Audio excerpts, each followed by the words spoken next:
Hello, everyone. We're going to get started in just about 60 seconds. But I want to let you know that our time is tight tonight. The Hideout welcomes us here free of charge, which is really wonderful.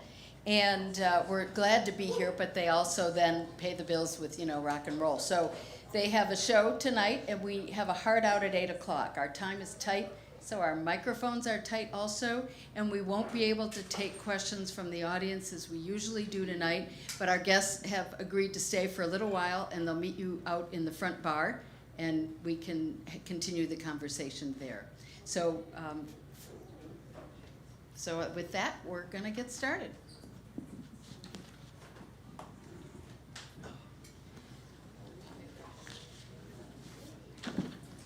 All right. Welcome to Show Up Chicago, a community gathering and political panel show presented monthly here at the Hideout. I'm Tom Moss, here with Marge Halpern. We're part of the leadership team for Indivisible Blue Beginning. Our topic tonight is the housing crisis, and there is a lot to unpack. For some people, it's about owning your own home but being in danger of losing it, because inflation is now making it harder than ever to pay tax and mortgage payments. Others are being priced out of their homes through gentrification and its major tool, the tear down.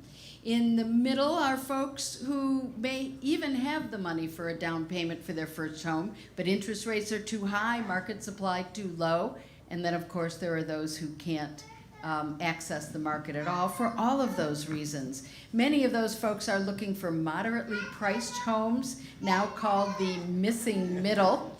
We're going to talk a little more about the missing middle as we go along. That's the modest density housing that is between single-family homes and large apartment towers.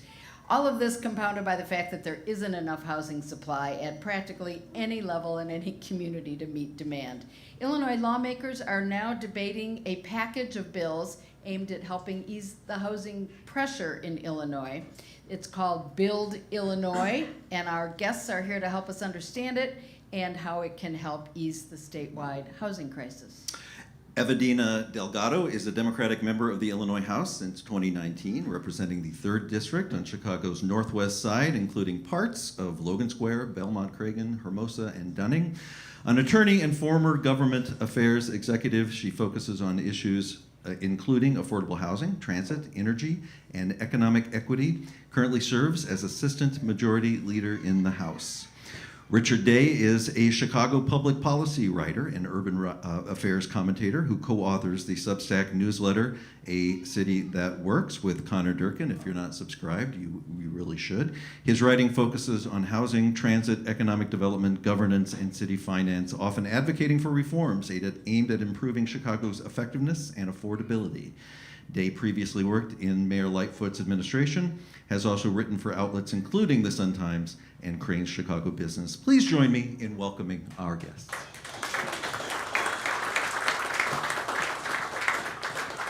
So as I said, Build is actually a package of several bills. They're bundled into one omnibus bill for the House, HB 5626, if anyone's keeping track. It has 6 distinct parts separated in the Senate version. So we want to briefly go through each of these 6 parts. Briefly is the key word, because we're saving the thorniest part for last.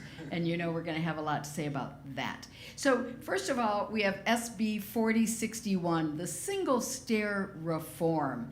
This would make it cheaper and easier to build by allowing residential buildings up to 6 stories to use a single exit stairway as long as there's other fire safety standards that are met.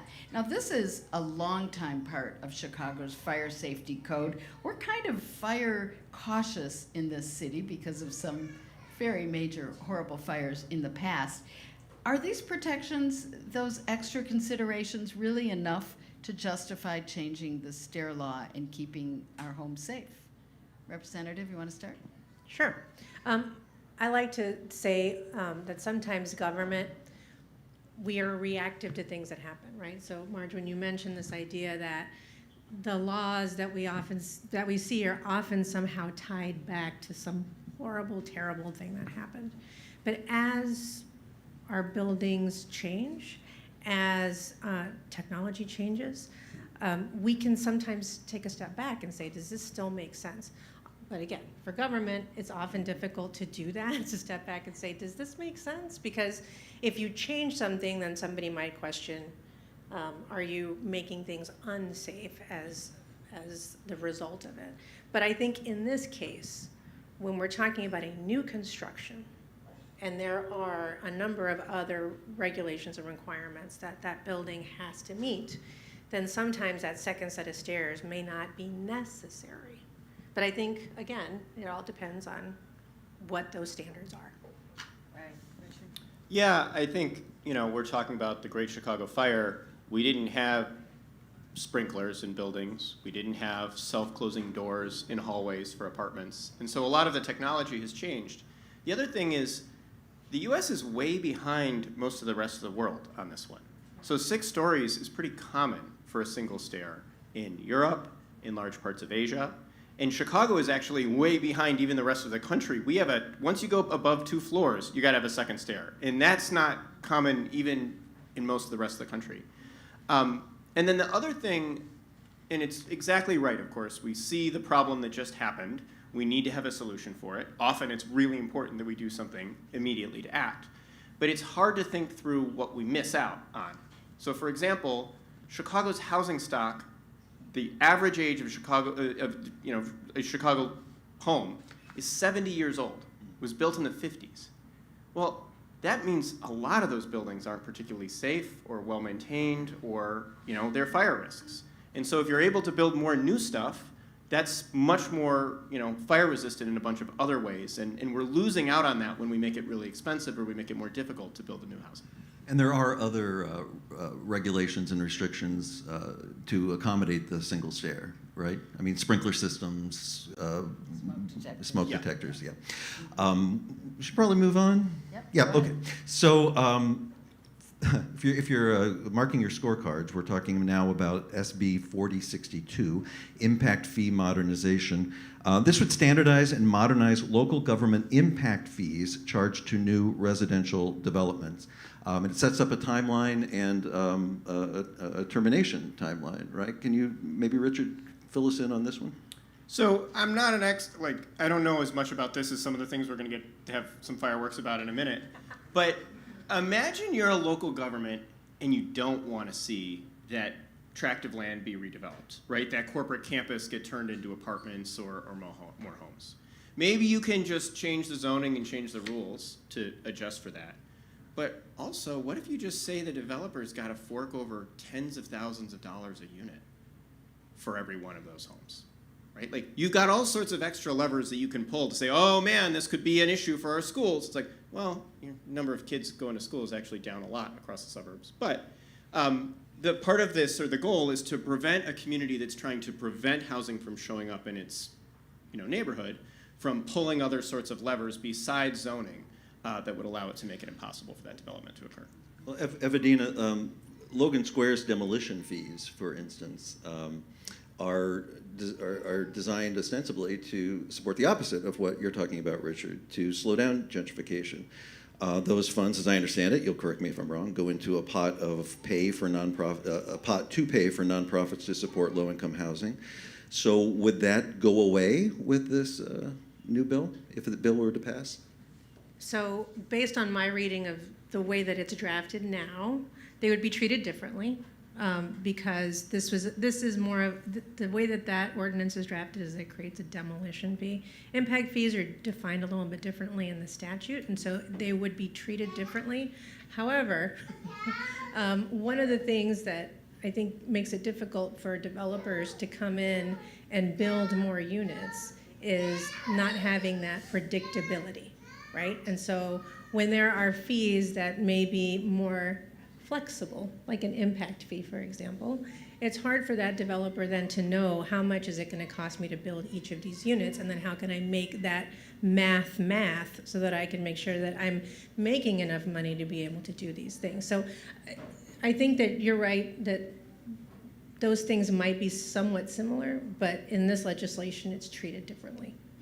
So those demolition fees that discourage flat out, the tear downs is the goal, that could still stand. Yes, that's my understanding. And think about the spirit of what the governor and the legislature are trying to accomplish, right?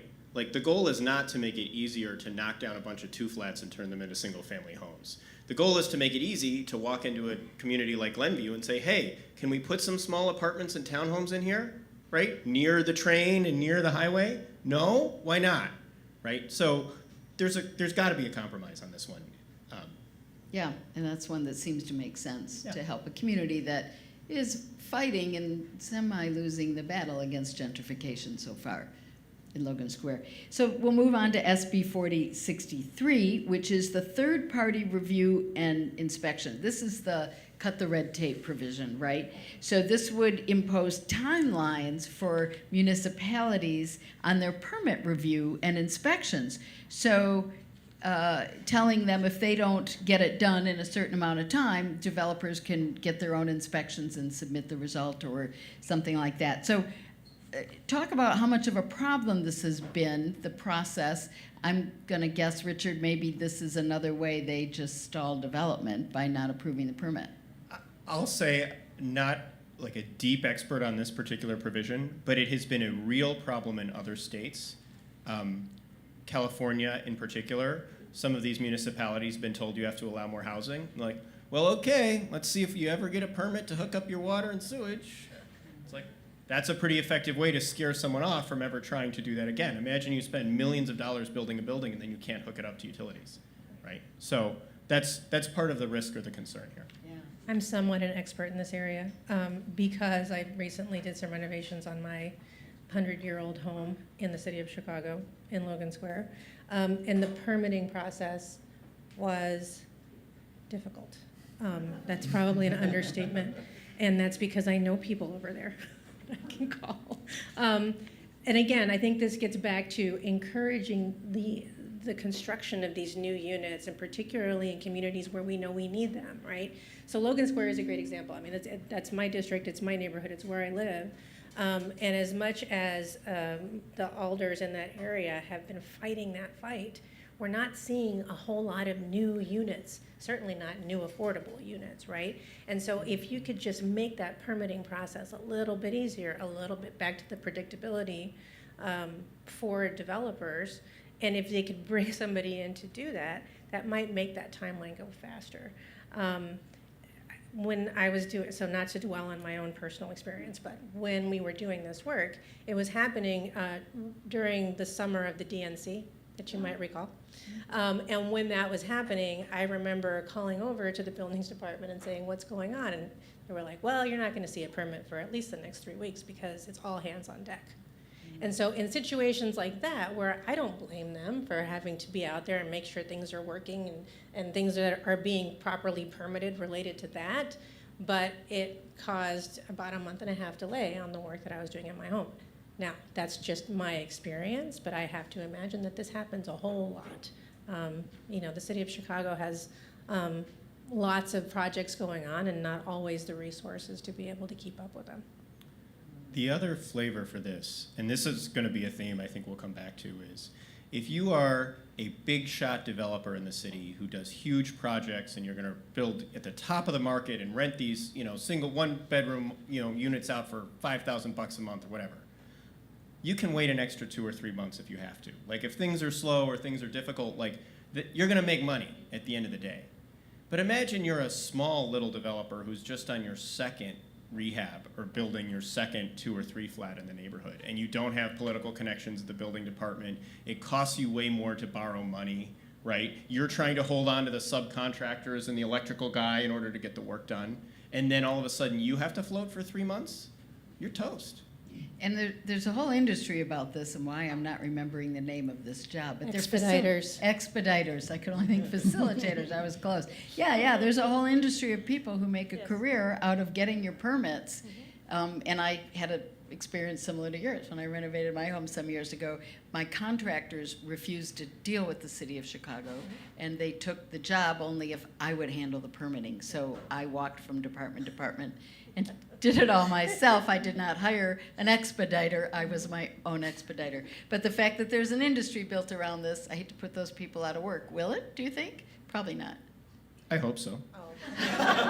No, look, we should not exist in a world where government makes it so hard to do the things you need to do that you have to go hire someone else to just speed up, ask nicely more and more and more often for government to do its job, right? Yeah, I call it governmenting. Yeah. Yeah. yeah, right. I think that would be the poll quote if we were. Let's talk about parking, SB 4064. Marge and I tangled a little bit about this one when we were planning. So SB 4064 would reduce or eliminate mandatory off-street parking minimums depending on the specific size and or type of residential housing. For example, there is no requirement for residences under 1,500 square feet or for affordable housing developments. So it's easy to see how this could encourage larger building, which of course is part of the project. But then how do we determine the parking needs of residents in those smaller buildings, especially those in low-income neighborhoods who rely on a car for gig work, well, for life? It seems like it's tricky. I'm curious how those lines, how those tiers get determined. It's especially the exemption for affordable housing. What makes those who drew this legislation think those are people who don't need parking? I think this is getting more at the municipalities' excessive requirement for parking. And I spent a little time working on transit before now, right? And one of the projects that we were really intent on getting done was the People Over Parking Act, which would essentially encourage ETODs, so equitable transit-oriented developments, and eliminate the parking minimums that a lot of these municipalities put on developers and make development very, very difficult, right? One of the things that I learned during that process and talking to some of the developers who were really interested in moving in and around suburban areas close to metro stops was that they would never build any kind of development that didn't have enough parking. They just didn't want to build a development that had an excessive amount of parking because that just didn't make any sense. And again, back to, I feel like I'm shilling for the developers here, but you're talking about being able to pencil out the cost of a project, and you're building in parking spaces that nobody's ever going to use, right? Like that makes a project unaffordable to build. So I think that's really what they're getting at. The idea is that there would be enough parking for a single-family home. It doesn't have to be excessive parking. Yeah, I think the other thing to remember is this is not a rule it's not a parking ban. Right. It's just, it allows whoever's building the project to say, hey, here's how big my project is. Here's how many people are probably going to want to drive. I need to rent these spaces out, whether it's these units out, whether it's to low-income residents, renters, or it's to market rate units. Like, you got to sell those apartments to folks, right? So you're going to want to add the amount of parking that's necessary and desired by people who are going to go want to rent in the unit or rent the building. You just don't have to offer 2 parking spots for every one of those units. We've seen situations with very low-income housing projects where municipalities have mandated 2 parking spots a unit. Well, that's a really effective way of making it very, very hard to build that project in the first place. And again, I would like developers to build a lot of housing and make very little money while they're doing it. But when the Center for Neighborhood Technologies, which is a good nonprofit that does a bunch of research, looked in the Chicagoland area a couple of years ago, they went into parking garages at like midnight. They're like, look, at midnight in the apartment's parking garage, it should be full, right? Most people are home. Hopefully they're not, driving to the hideout and having 6 drinks. And those garages, on average, were a third to half empty, right? Which means we spent tens of thousands of dollars per unit for all of those parking spots. We've turned that into the cost of people's rent and mortgages, and then we're wasting it. You may have just answered this question, but opponents will say that it will push parking into neighborhoods, into retail space, and affect commerce. How do you respond to that?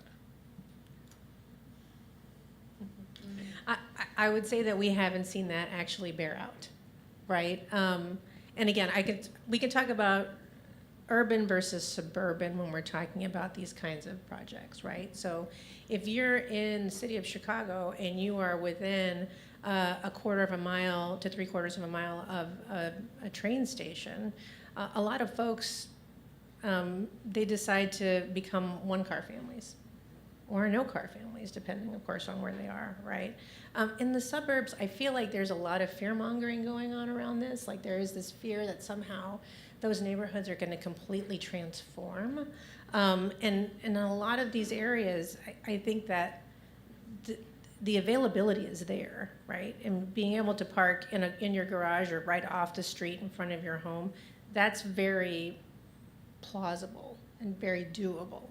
I don't think that anything in these bills are going to completely tear apart Barrington Hills. Barrington Hills is my favorite example, by the way. I love talking about Barrington Hills and their insane requirements for construction. But that Barrington Hills is a very unique community, right? You're not going to see wholesale change there. But you will hopefully see more affordable units for the people who work in those homes. So they don't have to travel miles and miles and miles away just to be able to get to work there, right? So, I'm sorry, I got up on a soapbox. No, you're right. It makes me wonder whether they have dibs in Barrington Hills. Here's a question. Does anybody have a guess the lot size in Barrington Hills? Like in Chicago, it's, yeah. Well, that's cheating, right? In Chicago, you can feel like a Chicago standard lot size. In Barrington Hills, 5 acres for every home. You gotta have room for your horses, you gotta have room for your barns, you gotta have room for your trails and your pasture, and it would be terrible if you saw another home. Let's put an 8-flat where the stables were.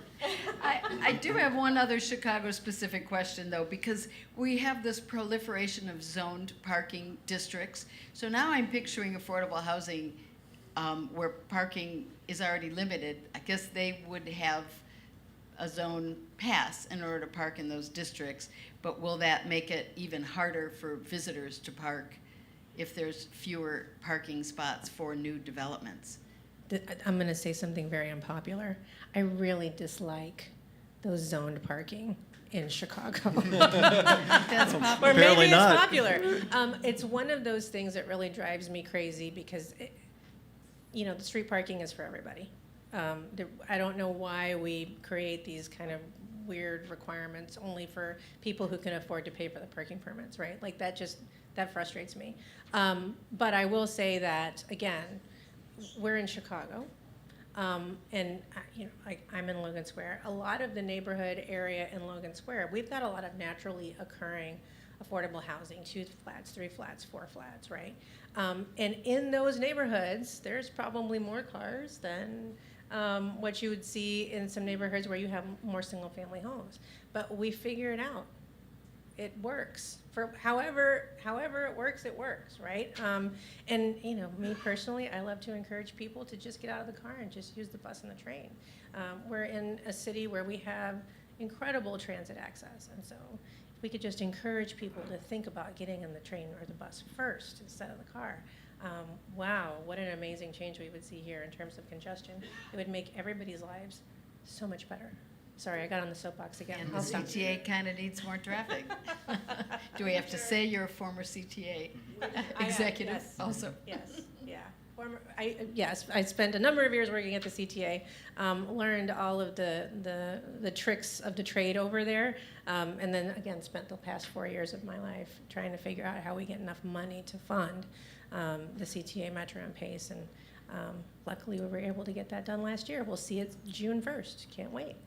And so, yes, last session, the representative saved transit in the Chicagoland region. We're very grateful. So this session, we're asking her to save the housing crisis. It's like totally fine. Right. We should move to ADUs, the accessory dwelling units, as the rest of the country calls them. We call them granny flats, right? That's SB 4071, which will legalize ADUs statewide in areas zoned for single-family housing, so that homeowners can put a coach house, granny flat, basement apartment, garage apartment, little cottage in the back, with less red tape And zoning restrictions leads to more affordable housing, right?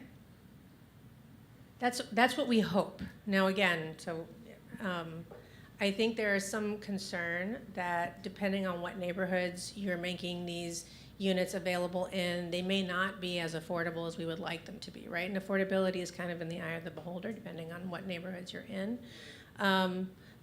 So oftentimes when I think of ADUs, I think about these units that already exist, right? So the coach houses that already exist that before were kind of being rented secretly and nobody knew, you try not to talk about it. So at least now we're bringing them out into the light, right?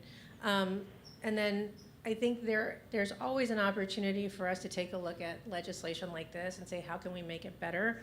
One of the things that I find is missing in this package is this concept of affordable housing specifically. So I know that the governor likes to talk a lot about the missing middle, which is absolutely an issue, absolutely something we should be focusing on, making home ownership more accessible to people. Those are all things that we need to be working on, but at the same time, we need to be talking about affordability in rental spaces. And so when we talk about ADUs, I wish we would partner that with this conversation of trying to keep new construction of ADUs affordable and accessible. Representative Delgado, could I just ask you, you used the term missing middle in there. Could you just, for the sake of our information, our audience, could you define that term? I can, but I'll probably be very verbose about it, right? So this idea that folks who are looking to move out of, say, an apartment to try to find their first home, an affordable single-family home where they could move their family into. Right now, there is this, we're being squeezed between that kind of rental market versus the folks who are long-term homeowners who are not yet moving out or downsizing, right? A lot of folks who currently have a 3% mortgage, like me, there's no way that I am going to sell my home right now, right? And so what we're seeing is that middle housing stock that's there usually as a first-time step into home ownership, it's really not available because we're not seeing that movement the way we've seen it in generations past. You might be able to explain it better. I was really glad that one went to you instead of me, because that phrase keeps getting thrown around, and that's great. Right. So one more question on the ADUs, because Chicago might already be there. We had the pilot in 2020 that had certain neighborhoods where you could start the ADUs. Those aldermen who didn't want it opted out of it and didn't shoot right. But then 24, I think, is when it went citywide. So is there any change in effect in the city of Chicago based on this provision? I don't think so. And I'm going to say that because I'm not an expert in exactly what the ADU ordinance says. Although this legislation as drafted does preempt home rule. So the city could not make more changes because they would have to conform with whatever the state statute would say. So yes, I think Chicago's kind of taken a step in that direction. And, again, new construction of ADUs, coach houses, things like that. I think I don't know that I've seen a huge movement in that direction yet. I feel like in Chicago it's mostly just been legalizing things that are already in existence. At least that's my anecdotal view of it. Mm-hmm. I could be wrong. So there's a capital package attached to this bill as well. $100 million for infrastructure improvements, so running the sewer back to the carriage house, supporting housing development, $100 million to finance and support construction of missing middle and affordable housing, which we've just talked about, and $150 million for first-time home buyers. So that sounds pretty good. Is there anything missing in that? For instance, what about any sort of initiatives to help people stay in their homes as a sort of gentrification, anti-gentrification issue? Yeah, look, everybody goes down to Springfield and everybody wants more money for everything, always, right? So this is an easy thing to say from the cheap seats, and it's a hard thing to solve as part of the package. But one of the things that's just true structurally about housing markets is that's true almost everywhere, is new stuff is more expensive. New cars are more expensive. new healthcare gizmos are more expensive, right? And new homes generally are more expensive when they're built because it costs a lot up front to build them than something that's depreciated and been around for many years, right? So what that means, though, is it's really important to keep building the new homes so they become old homes, and then you have a steady stream of new old homes, right? Because right now we've got all these homes that were built in 1950 and then we didn't build for a long time and we're wondering why we have a problem. But the thing that is also just structurally true is that new construction doesn't directly do a great deal for someone who's a renter in a home that they've been renting in for a long time. It will help, and we'll go into all the reasons it will help. It will mean good things, but it would sure be nice to attach some degree of rental subsidies to this bill as well, to say, hey, rather than just like giving money to Naperville to build sewer systems that are already, frankly, pretty darn, Naperville sewers are fine. They could take a few more homes, they'll be all right. It would be nice if some of that involved rental subsidies instead to help support some of the tenants who, look, are not moving into a brand new 4-flat that's getting built. It gets at what you said, Eva-Dina, about the sort of hole in this bill is affordable housing. Maybe that's a whole new complicated multi-layered bill that could happen, but it is kind of striking that there's very little direct mention of affordable housing, except they don't get parking, and very little remedy for them. I think that last point is backwards. I'll just say, just to lay it out there. Dropping the parking requirements makes it easier and cheaper to build the housing, which means you will get more deed-restricted low-income units if you take away the parking requirements than you would otherwise. Those units will still come with a fair number of parking spots, but they might come with 1 parking spot per unit instead of 2 parking spots per unit.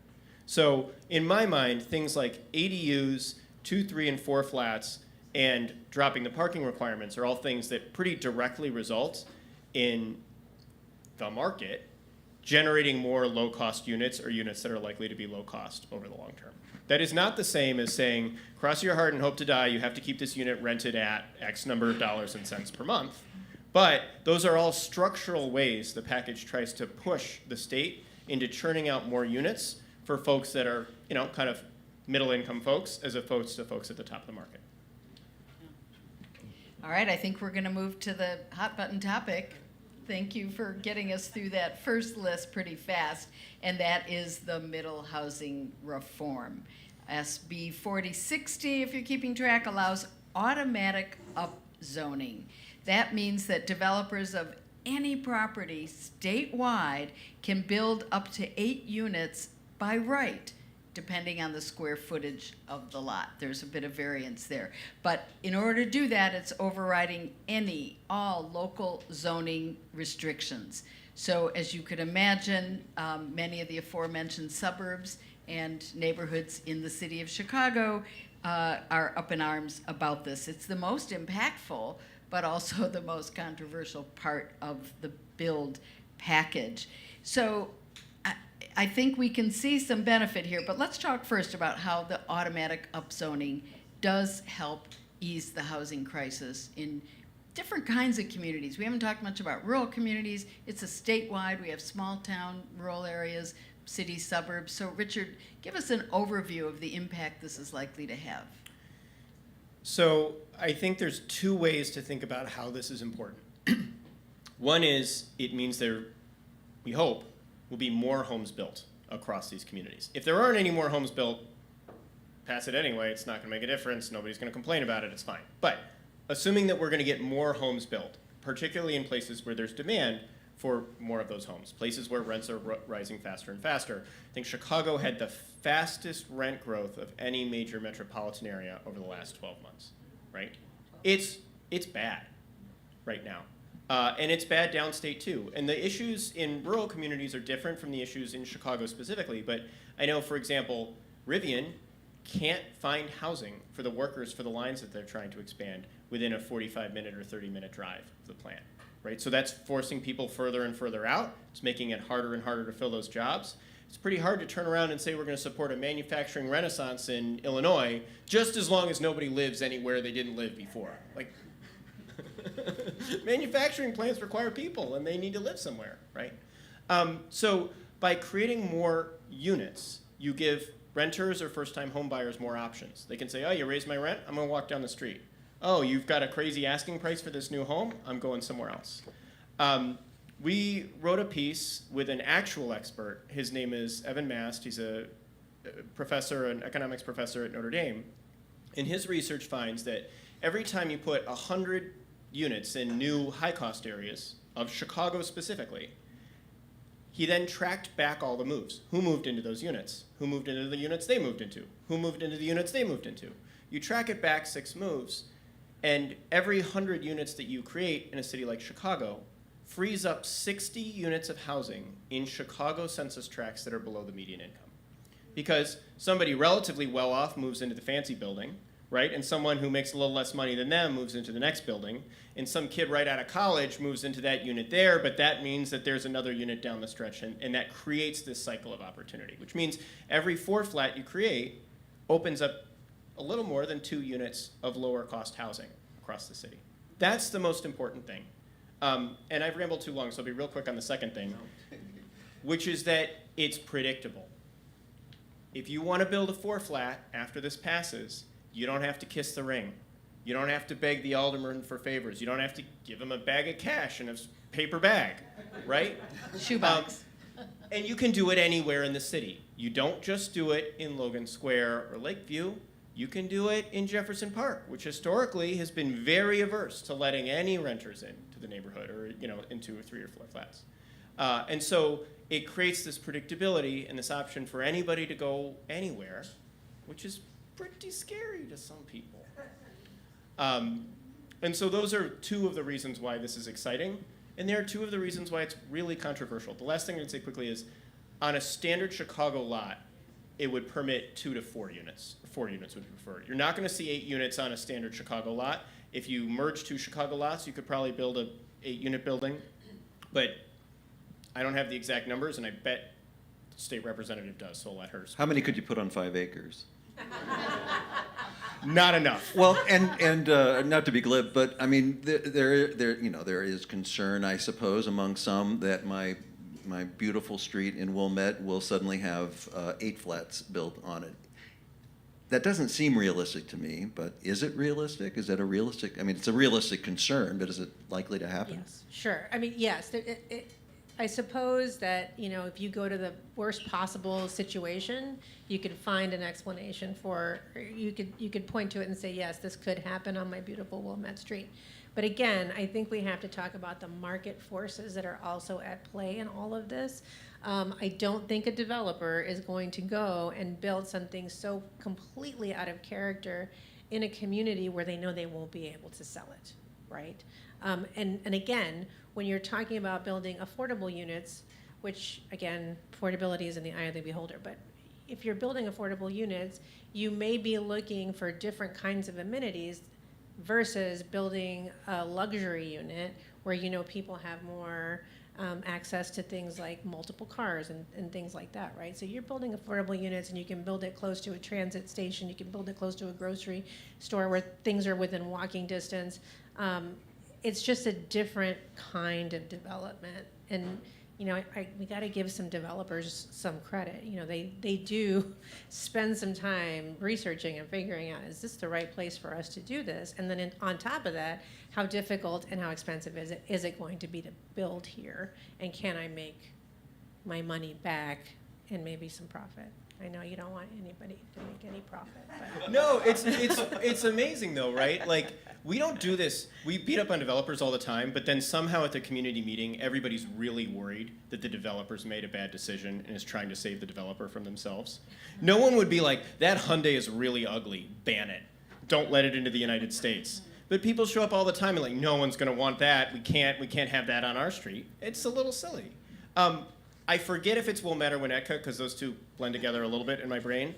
But they just went years before the village finally approved some like 2- and 3-story apartments in the downtown, right? And so that's the sort of stuff where a developer could say, yeah, I could just do this now.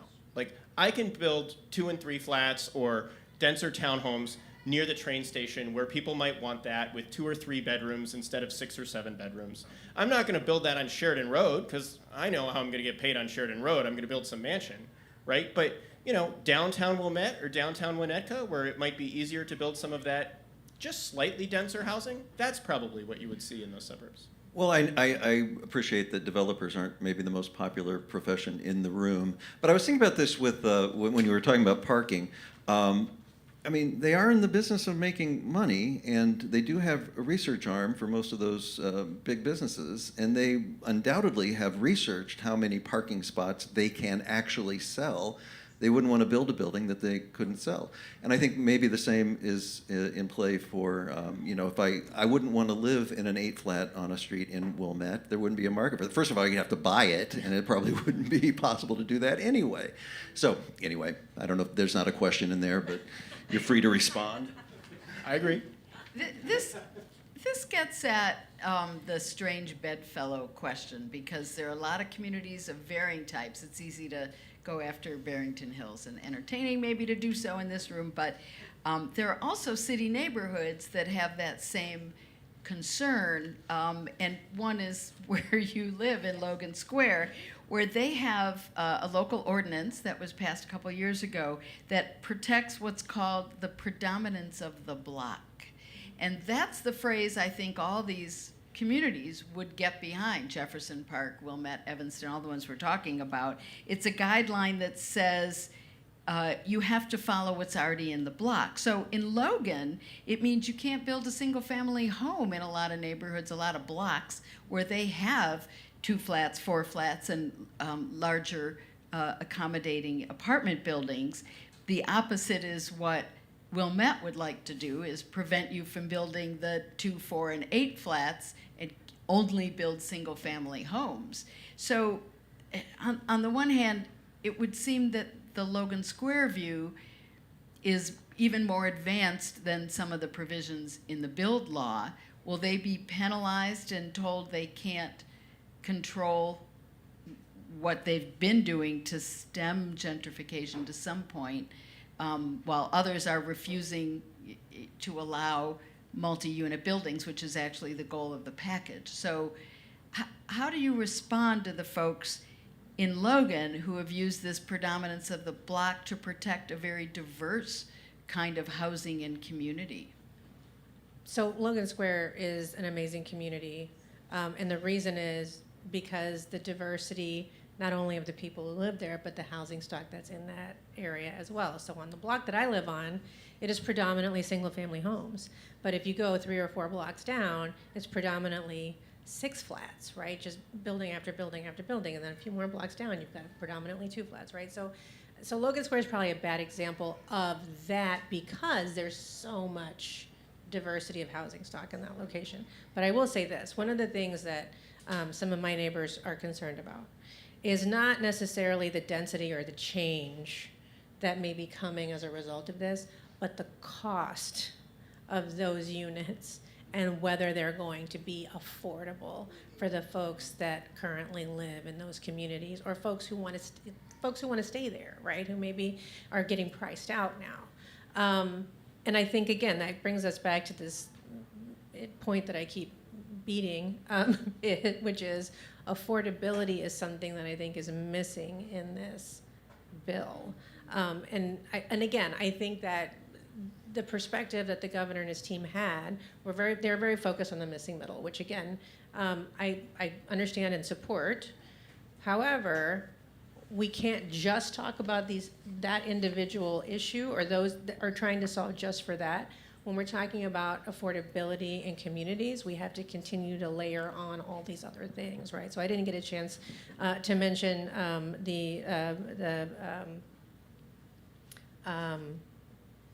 it just flew out of my head. The land trust. That's what it was. I did not get a chance to mention this idea of something that we're doing in Logan Square called a land trust, where there's an organization that's out there purchasing homes, fixing them up, and then creating a land trust for the underlying property, and then selling access to the home with a commitment that whoever is in that home Well, when they leave and they sell it, they're going to sell it at a certain affordable price, and they have all of these structures built into that contract, right? It is an innovative and different way of trying to hold onto affordability in communities like Logan Square. And I think having some more commitment to those kinds of different ideas around affordability is something that's also missing from this package, right? Like, I would love to see, I think we were talking a minute ago about some of the capital dollars that are identified in this. Wouldn't it be wonderful if some of those land trusts got access to that kind of capital to be able to hold down some more of those affordable units? And then also expand the idea of a land trust out into other communities that are still, they're still battling gentrification, and we could actually afford more homes in those communities like Belmont-Cragin. I also represent Belmont-Cragin. That's one of those areas where now that people are getting pushed out of Logan Square, guess where they're going? They're going to Hermosa, they're going to Belmont-Cragin, they're going to Montclair, right? They're moving farther west in the fashion that lots of people migrate in and around the city of Chicago. And that's why this is a statewide issue at the end of the day. Because, and just to be clear, we'll come back to some numbers in a second if you want to. The political leadership in Logan Square for the last 12 at least years has been very resistant and careful about new development. There's been some really important affordable deed restricted buildings going in, but it is very, very hard to build 4 flats or above in Logan Square, and has been for the last 12 years or more, right? That alderman, who has all of the control over those zoning changes, has been very resistant to that at market rates. And you can understand why. You're afraid that that new development will come in. You're afraid something's going to get knocked down that was lower cost, and now there's something here that's brand new and shiny and marketing itself to Michigan grads who, don't have families and don't, right? Like, I got nothing against Michigan grads, right? And my point is just that, like, there are folks, thousands of folks coming to the city every year who need a place to live, right? And are looking to rent something, and they're at all different levels of income, right? The problem is when Lincoln Park says, yeah, we got a lot of single family zoning, we're not really gonna approve much more development. Lakeview says, yeah, we're set, we're good, we're not gonna approve much more.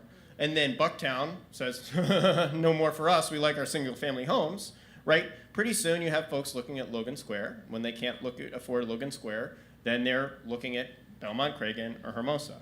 And so any individual neighborhood or any individual town in the state cannot solve this housing crisis, right? We need 140,000 additional homes right now, the housing shortage. We need 220,000 more homes in the next 5 years. Like, Logan Square is not building 220,000 homes, right? Neither is Glenview or Evanston or Naperville. But if everybody says, yeah, well, that's somebody else's problem, then it's everybody's problem and we don't have a solution to it.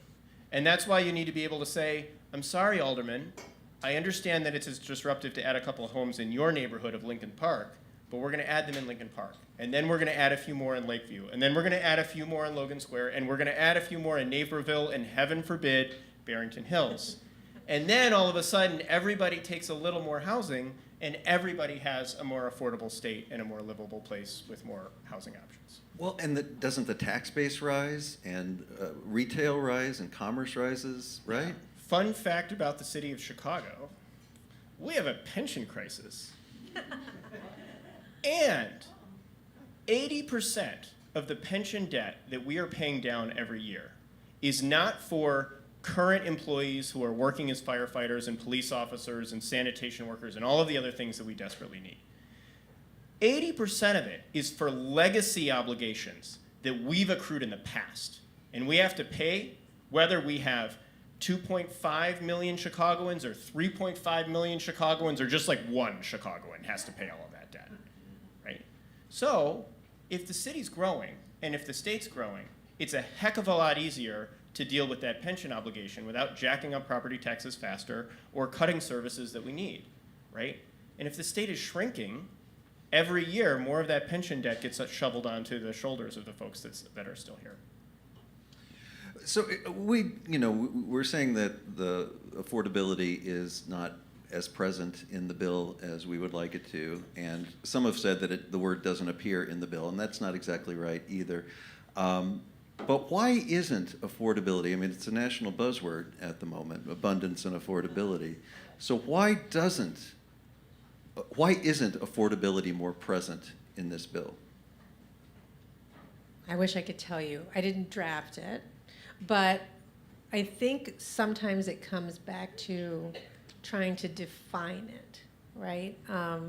One of the challenges in drafting legislation, and particularly when you're doing something that is a pretty significant policy shift, you're trying to get it right. And I think a lot of the research around what you're seeing in this bill, I think there's a lot of it is very well documented, how it should work. And so drafting it probably was a little bit easier. When you're talking about a term like affordability, that could mean different things in different communities, right? Affordable home in Belmont-Cragin is going to be very different than an affordable home in Bucktown, right? It's just the affordability, those numbers just shift, and depending on where you are, they're going to change. Barrington Hills affordability is, I have no idea what that would be, but it would be probably very different. You know, related to that, we haven't talked much, maybe not at all, about some of Chicago's most under-resourced communities in the south and west sides.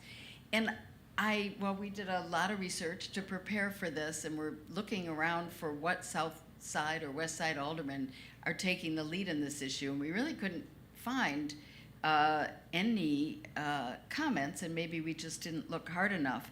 But these are places that haven't been able to attract housing, period, affordable or otherwise. People don't want to build in a lot of these neighborhoods.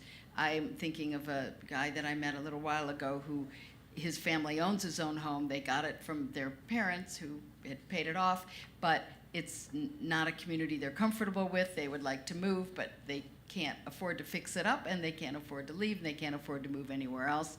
These are some of the most needy neighborhoods from a housing perspective as well as others. How does anything here really directly help those communities? We're talking a lot about the middle and the more affluent communities in the city, but what about those, the south and west side? How does it help them? So they're in situations there's you could think about this as there's one of two constraints on why new housing isn't getting built, right? One is it's illegal. We've put a zoning cap on, so you can only build your one horse estate every 5 acres, or you can only build your one single family home on a half acre near the train in Glenview or Winnetka, or you can only build a single family home in some of the richest parts of the city of Chicago right now. I think it's a third or more. The abundant housing guys are floating around in here, they'll correct me, but it's at least a third of the city. You can only build single family homes right now, right? 60%. Whoa, yeah, see, I always Okay. dilute it down. 60% of the 60%. city. I think Stephen Vance said it was 60%. Right. Yeah, All so right. that's where the zoning is the cap, and that's where things like the missing middle reforms can be helpful. Then there are other places where you can already build 2 flats or 3 flats, right? Or you can already build a single family home and it's sitting as a vacant lot, right? And one is you can't zone your way out of that problem. You can do things like change the building code so it's cheaper to build housing safely and efficiently, and the single stair reforms and the parking reforms and the ADUs might be helpful for that, a little bit. But 2, we can't solve every one of our problems with an individual piece of legislation. We need to be able to roll up our sleeves and do some of the other things that include more community investment, better support for public safety, fixing and resourcing our transit system so those neighborhoods continue to have access to good resources and are able to, kind of restart that cycle.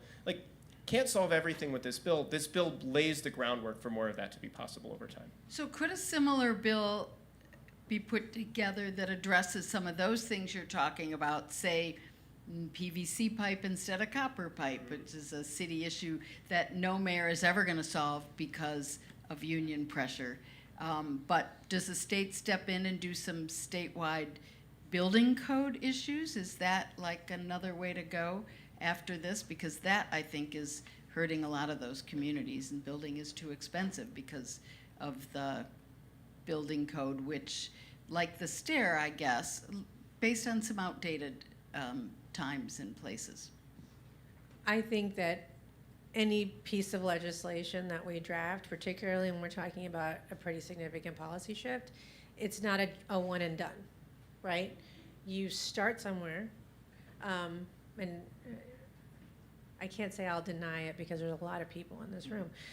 But what was introduced at the beginning of this session is likely not going to be what passes at the end of this session.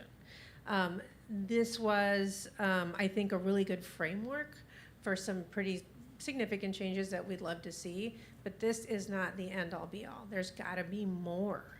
We have to continue talking about things like the community land trust. We have to continue talking about things like building and affordability to some of these new constructions. We have to continue to talk about how we address other housing pressures that we see, and it's going to go beyond just House Bill, what was the number again? 5626, right? Because I guarantee you it's not going to look like what we're talking about today. I don't have anywhere near as much insight intel. I'm sure, I can't imagine that the package just slides on through the Housing Committee and everything else and we're all good. But I would say two things. One, it is really important to remember that, like, we're taking a big hack at this and we're trying to solve a part of the problem, and we can't solve all of. I can't imagine the list of things you were asked to solve with the NETA bill that you were like, no, can't fix that. I'm really just trying to save the CTA and Metra and PACE, right? Like, we can't solve everything in any individual bill. There is more that we absolutely need to do. I do backflips in front of the Lincoln statue down in Springfield if we could get that copper piping rule repealed. Like, that would really matter. And it matters more when construction is a higher part of the cost of development, right, in a lower income neighborhood. But there's a big difference between additional things that we should do or think through to help with affordability and additional things that sound really good and serve as poison pills for actually building housing. And so here's the problem with mandating affordability on a 2-flat or a 3-flat, right? Single family home in Logan Square, you can sell a new one for $1.2 million, right? 2 flats are going for $600 grand or $700 grand if they're older. You might be able to get it to pencil with the 4-flat, right? Now, what if you have to sell one of those units of the 4-flat at a loss? It's pretty easy to say, oh, okay, well, I'm not running a charity. I'll go back to building luxury custom designed single family homes in Logan Square, and I'll keep churning them out in other neighborhoods as the price goes up. And so while you can say, well, I want us to see some affordability if you're building 20 units or 100 units or 500 units, if you mandate affordability in 2 units or 3 units, that very, very quickly destroys the economics of building that in the first place. And again, my heart doesn't bleed for the developer. The developer is not going to sit there losing money on project after project. The developer is going to say, okay, cool, I'll go back over to Hammond and I'll build in Indiana. Well, those are the bears, not developers. No, but this is always a challenge. The city really ran into this challenge with the 2 flats, with the ADUs as well. If you mandate the second ADU is affordable, like, one, ADUs are always going to be pretty cheap to begin with. But if you mandate the second one is affordable, who's building the second one? All right, Sam. that was a rhetorical question, right? Yeah. Okay. So we're almost out of time. I'm sorry. This could go on all night. Fascinating. But let's talk timeline. What's the timeline for build? And once it passes, when do we start seeing all those bright, shiny 8 flats where the stables used to be? So I could talk a little bit about timeline. I think that there is a real commitment to trying to get something done by May 31st, which is when our legislative session ends. I know that Cam Buckner, who is my colleague in the House, has been in lots and lots of negotiating meetings over the past couple of weeks, just trying to get to that sweet spot, right? The Senate had a number of hearings on all of the bills, taking in a whole bunch of testimony, trying to, again, find that sweet spot. The last 2 weeks of May are always insane down in Springfield, right? So things come together really quickly there at the end because that pressure exists, right? That we want to be able to do something.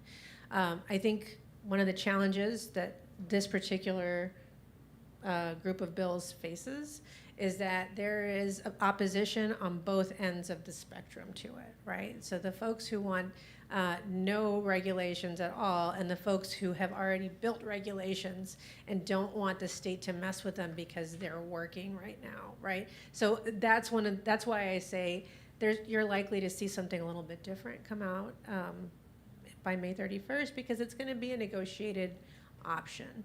But then the conversation continues, right? Because just passing this isn't going to be a panacea. It's not suddenly going to solve all of our housing pressures in the state of Illinois. But I would like to believe, so I think that the way this bill is drafted, there is the effective date is immediate. I could be wrong about it. I'm pretty sure it is, which means that as soon as the governor signs it, it becomes active, right? And so it takes time for developers to be able to see and understand what those changes are. Maybe we'll start to see something happen, within a year or two, depending on the economy, which right now it's incredibly expensive to borrow. And so that may be a factor here in trying to see the efficacy of what we're doing, right? That's one of the challenges. But I would like to believe that a lot of folks they have eyes on this. They're seeing the work that's being done, and so folks are ready to take advantage of some of these changes if we can get them in place. I would just that's the right, really helpful context, and I just learned a bunch about the timeline, so that's great. I would say there's one more macro thing to think about, because this is a conversation that's going to keep happening and we're going to keep talking about. This is an Indivisible meeting, right, or a chapter of Indivisible. Yes. We think a lot about left-right and how we want to think about advocating for progressive policies. There's another debate that runs through the country, and it runs through Chicago too, about whether we got room, whether we grow, whether we build things, whether there's space for more people who come from across an ocean or across the country, right? And we kind of make room and we figure it out. And then there's another strain of thought and ideology that believes that I kind of got mine, and I'm going to protect my community, and if you come in here, you're a threat to my community, and maybe you can do your thing over here, but I'm going to do my thing over here, right? And that is pretty good when you play that out at bringing out the ugliest of this country and of this city. And so some of that exists in Barrington Hills, and some of that, I'll be honest, exists in Logan Square too, right? And we need to, that's uncomfortable when some of that stuff shows up on our side of the aisle, but we need to be able to confront that and think through that and understand that, because it's going to be a part of the discussion for a long time going forward. We're a sanctuary city, and that means the former, not the latter. Yep. Well, what if we don't build any housing for the people who are coming here? What sort of sanctuary city are we? And of course, there were people here without housing before the migrants were Yeah. bussed up here Indeed. in big quantity, and they need housing too. We just scratched the surface of this conversation. There's lots more to say, and lots more questions to ask, and we are invited to hang out and answer those questions one-on-one as we wrap up. What leaves it to me to say, Show Up Chicago is hosted by Blue Beginning Chapter of Indivisible Chicago, as well as our friends at the Hideout. If you're looking for a video of tonight's show, and yes, we did record it, I'm sorry, search on YouTube at Indivisible Blue Beginning, and you'll find it. Welcome to the new owner of the Hideout, Terry O'Brien, and thanks to the, thanks to the always helpful owners emeriti, Tim and Katie Tutton. Special thanks to the terrific staff at the Hideout, especially Jody Boltman, Alec York, Kwame Caldwell, and our always smiling bartenders who deserve your attention and your tips, so please give it to them. Sound engineer for tonight is, for the Hideout, is Kiefer Douglas. John Freeberg manages our broadcasting and our recording, thanks to Lewis University for tech support. Thanks to WCPT for broadcasting our show Sundays at 7 p.m. And the Blue Beginning team, Marge and me and Chloe Madvig and Maureen Kuhl and Nick Rabkin and Mike Lenahan. One more big round of applause, please, for our guests, Richard Day and Eva-Dina Delgado. Thank you very much for coming.